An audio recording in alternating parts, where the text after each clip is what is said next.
Okay, hi everyone. We're back for another episode of You See She, and today I am super excited to have my guest Terri and Abdool. Terri I've known for a couple of years now. Let me tell you, Terri not only is she just a passionate person, but she's very creative. And I want Terri to introduce herself and her role so you guys could get to know Terri a lot better. Terri? Hi everyone, my name is Terri and I am the owner and founder of Blue Kitchen and I am the head baker, head chef, cake artist. I'm the main girl. Chief cook and bottle washer, as we like to say. Exactly. So, Terri, tell us, how did you start getting into being a baker, a cook? How did that journey start for you? It's not one of those stories where I was a little girl dreaming that one day, I'll own my own kitchen. It was not like that at all. 7 years ago, randomly browsing, doom scrolling on Facebook, and I saw there's a local charity in San Fernando, and they were asking for sponsors. And I was like, Mom, look Mm, at this. We just decided we're gonna bake some homemade right. bread. Mommy made fish pull jar, we made cheese paste, all the fixings. And it was just a donation we had done. We made 22 loaves that night. Now, I've never baked before, never done anything in the kitchen before. I just wake up with a vaps and say, you know what? I want to do this. It felt right. And I guess the seed was planted. I started baking bread for friends, for neighbors, for mom friends in church. And then eventually people like, well, let me start paying. I wasn't taking any money for that. I was just baking and just, giving Yeah. as gifts. And then one person said, but let me pay something, let me pay for the ingredients. And it just snowballed. Then I started baking I was in corporate at that Mm-hmm. time, and I started baking for colleagues, and they wanted to pay, and it just happened. It was not a dream growing up. It just blossomed into itself because of that one seed planted with that charity. It's amazing. And the thing is, you said you never dreamed of doing it before. You didn't bake before, but just the No, passion of giving back to somebody is actually what drove you to start your own dream. Could you? I cannot yes, see how that is not serendipitous. Terri and I were working together at that time. So when Terri started to bring yeah. goods into the office, and you're just seeing people like, oh my God, did you taste Terry's things? And I'm like, what are you talking about? All of a sudden, Terri is a baker. Yes, exactly. Terri, typically, what kind of foods or desserts do you actually bake or cook? I'm influenced by Japanese cooking and I'm influenced by French baking techniques. I adore the simplicity of how they execute their pastries and desserts and their foods. I like that. It's clean ingredients. I don't like using a lot of preservatives. I like to be as natural as possible in terms of if it's fruit, vanilla pods. I don't like overly Right. processed items. Things that I wouldn't eat, I don't like including it for my Mm-hmm. customers. I do a lot of sourdough. I do a lot of celebration cakes like tiramisu, cheesecake. I do frosting and fondant, yes. But I do a lot of desserts type of cakes like eclairs, cookies. For corporate, Cookies. Like the yes, the cookies, cookies. y'all. Let me tell you, Terri knows that I advocate for her chocolate chip cookies. They, oh my Crack, God, they're like crack. crack, like and in a good way, because they're so good. They're so like abundant in chocolate chips, but they have this sea salt on top of it. Oh my God, it's my kid's favorite. It's my favorite. Every time I buy from Terri, it is the first dessert that is gone off the table. So let me just Yes, advocate, it try her cookies at least. is. Continue. And yeah, thank you. And I also have my corporate boxes, whether it's breakfast or lunch.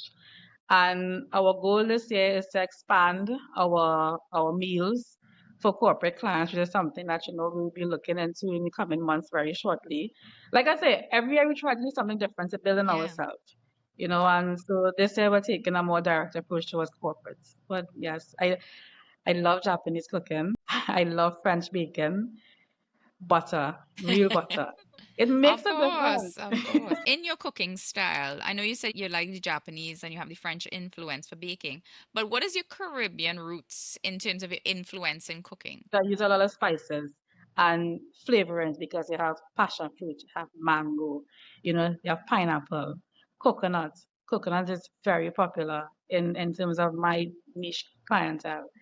And I try to preserve as much of the natural ingredients as possible. So you'll find plenty fruit compotes in my desserts because thanks to imports, you get Mm-hmm. strawberries and apples and grapes and Yeah. everything. Yeah?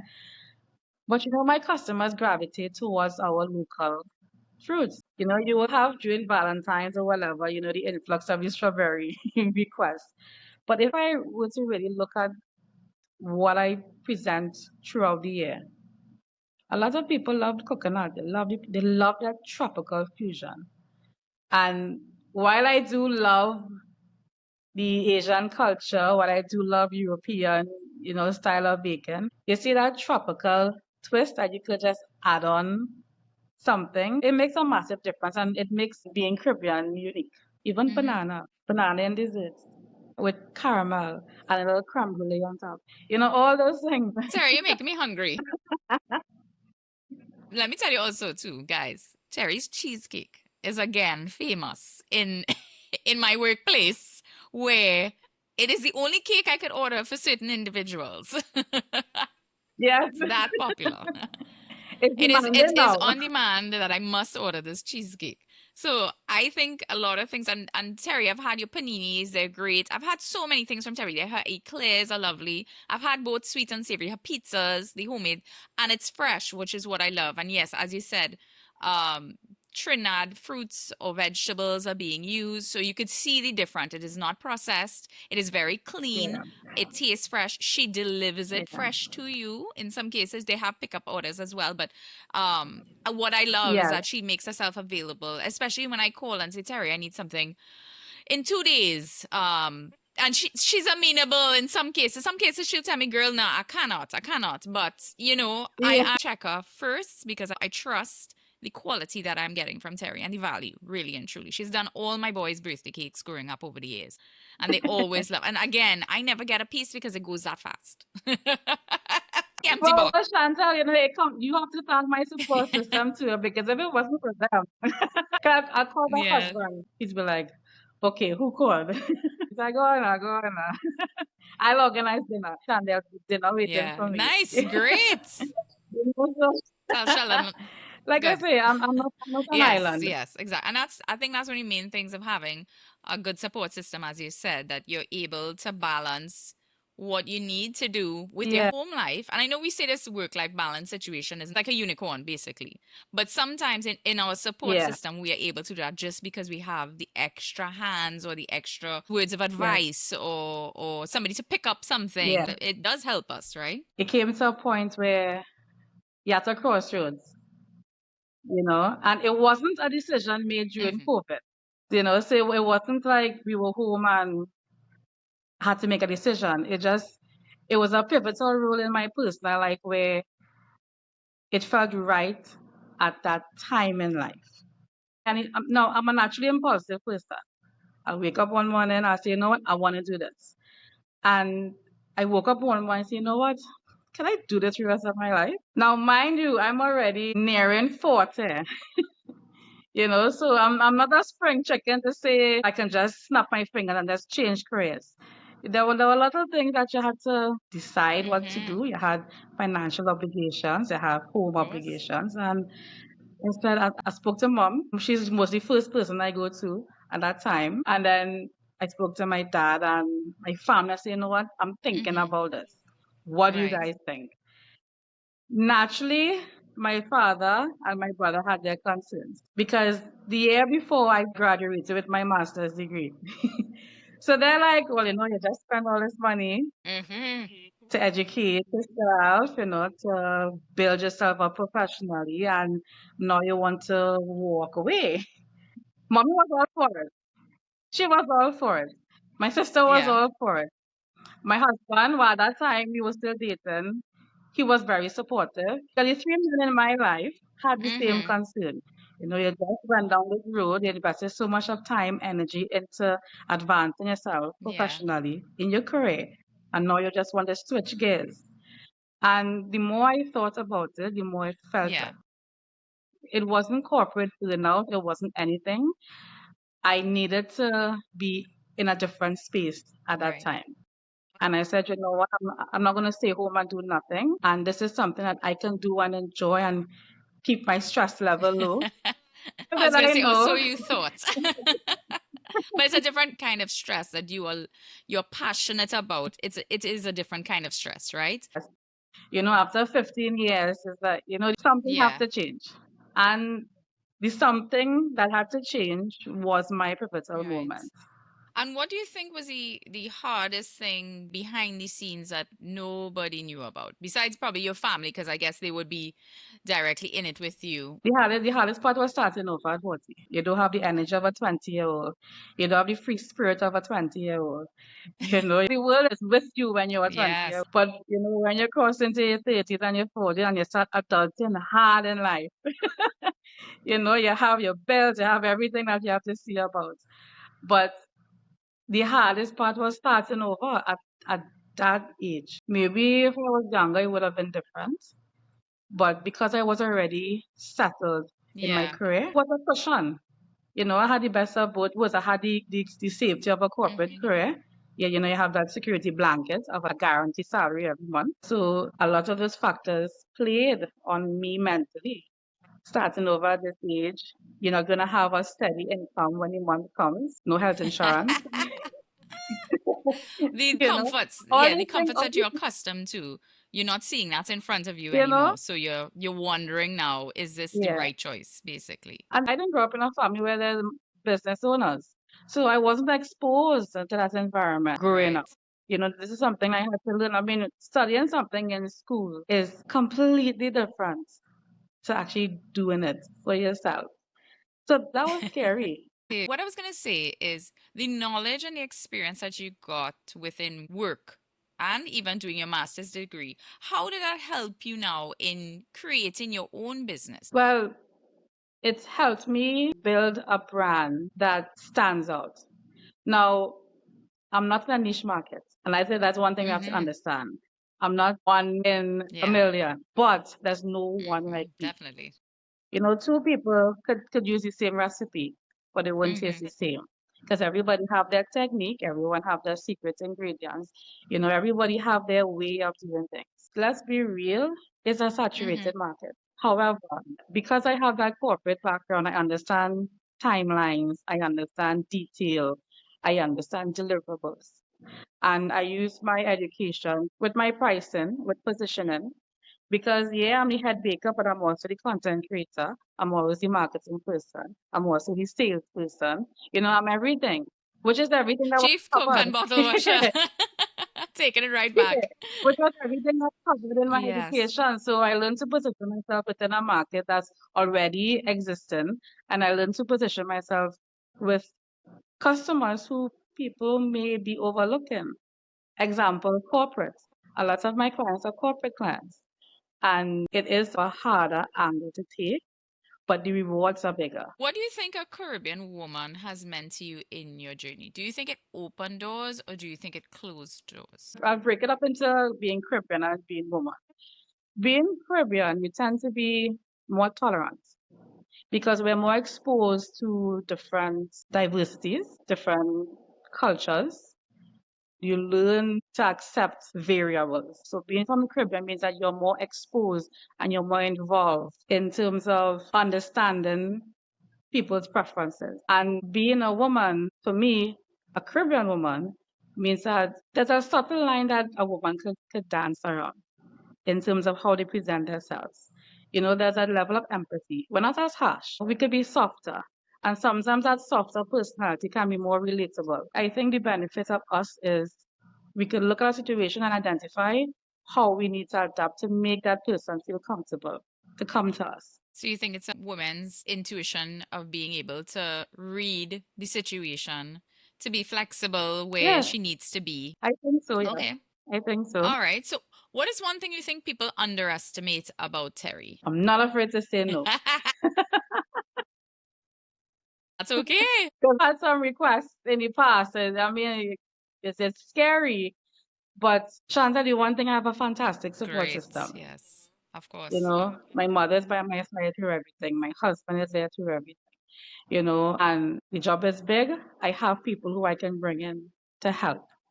And I think there's a community behind me. And as much as I would like to say that I'm a sole entrepreneur, I'm really not. It's a partnership because I have a tribe. So maybe that makes it easier for me not to say no because I know that I have people, There, you yeah, know, and that I can say, let hey, me tell you all, when Terry comes to deliver goods, her mommy is sitting down in the car with her for that drive, keeping her company. So when Terry says she has a yes, tribe, she believe me, is. she has a tribe. I literally do. And if it's not her, it's my husband. Once it's a weekend and he's not Yes. working, on the drive and I'm taking a rest going off the road with him. Was there any moment in this journey that you felt that you wanted to walk away? Definitely. If you are pumping all this passion, your heart and soul into something, and you don't experience that level where you want to be like, you know what, I can't Mm-hmm. anymore, then maybe you're playing it too safe. I don't know. My situation came, it wasn't a professional, it was a personal one. When my dad got sick, when we lost him a few years ago, you know, you're sitting and you're like, how do I move forward with this significant part of my, because daddy helped build this bakery. He Yes. physically helped, you know, build out the electricals and he Yeah. was here. And you're sitting here in a space that he has such a big impact on. And because he was sick for a period of time, I wasn't Mm-hmm. working for that time. Focus wasn't on work. It was on him.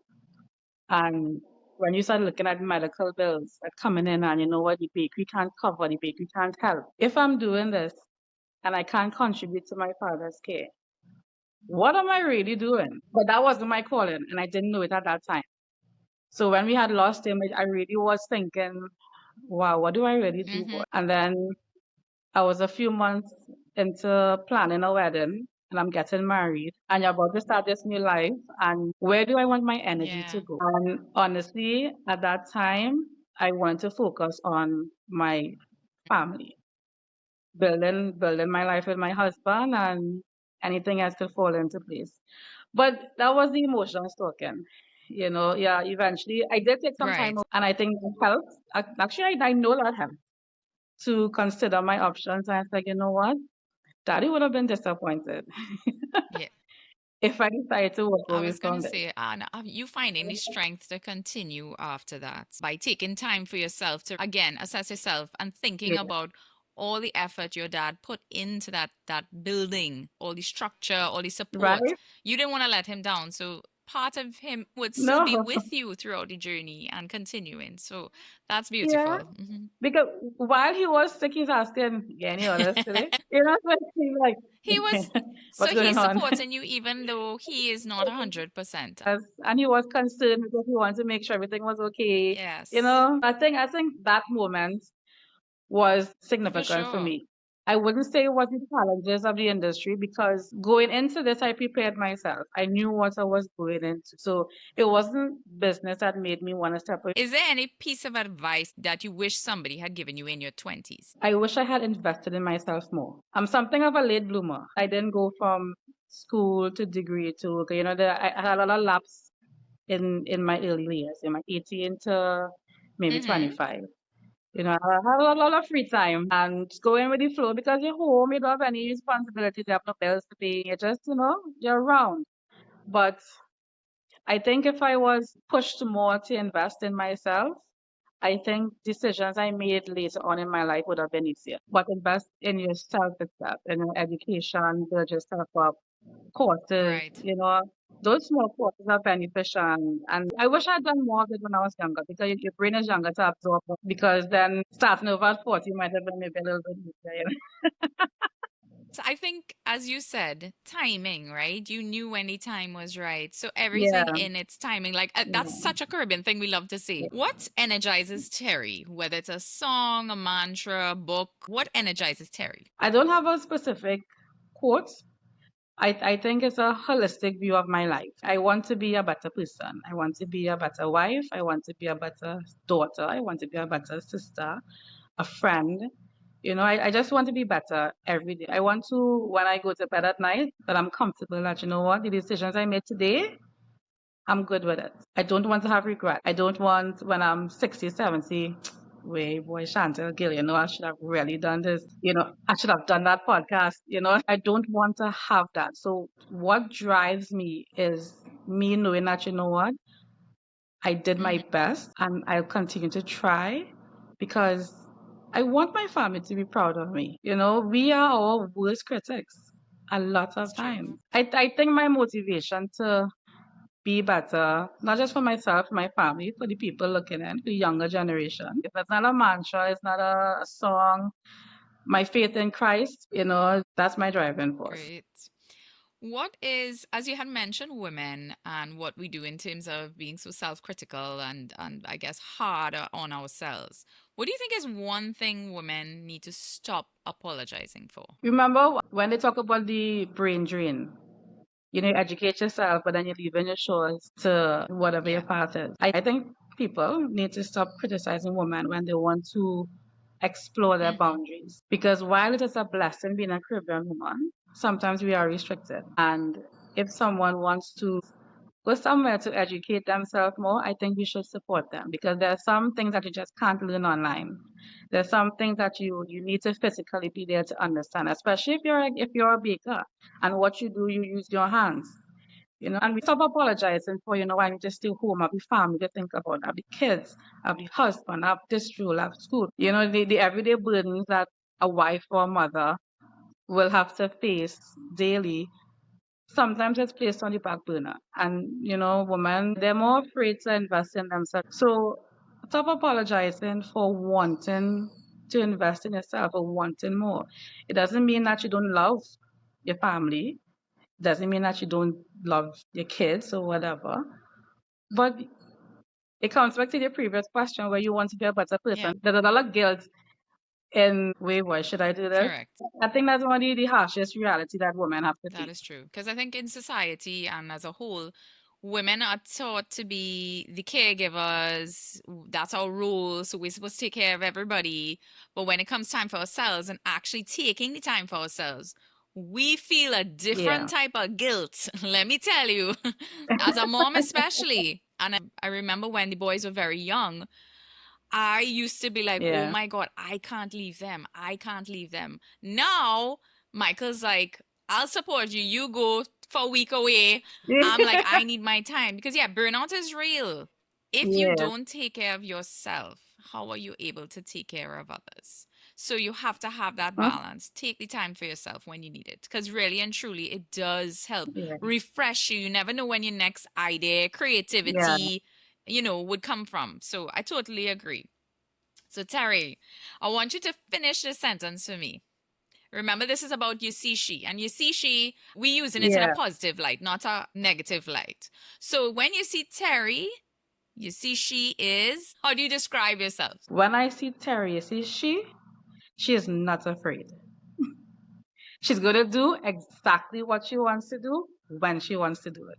Nice, love it. And Terry, what does taking your seat at the table mean? I think the years I took to invest in my development, taking my seat at the table means that the sacrifices were worth it. And there's a younger person who's looking on and they just say, you know what?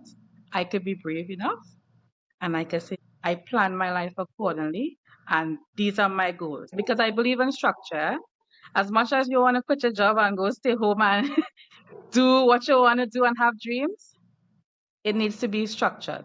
The worst thing is to enter into the unknown without a plan. And having my seat at the table means that I am setting an example for someone younger or maybe even older than me who's afraid of. Now, taking a chance doesn't mean to open a bakery. It could be becoming a lawyer in your retirement, learning something, learning a different skill.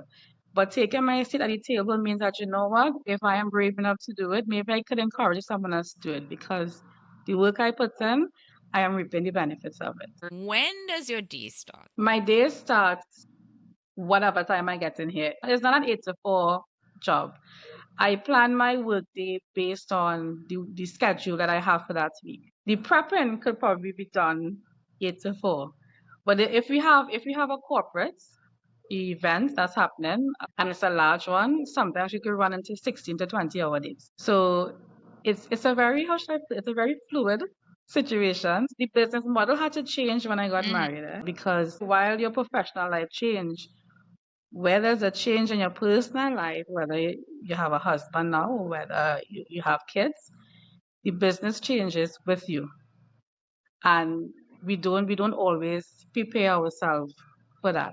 So when I got married a few years ago, I had to change how I worked, because now my priority was now my home life with my husband and the life we take care of each Yeah. other.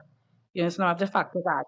So it really depends on what I have going on. But you see the peak periods, we're pushing 20-hour days during those Yeah. times. Terri, I create. where can our lovely audience find you to order your fantastic desserts and food? You can find my email, phone numbers, and all my socials on my website, www.mybluekitchen.com. And give us your social handles as well. On Facebook, I'm Blue Kitchen, and on Instagram, I'm BlueKitchen_TT. Great. Thank you.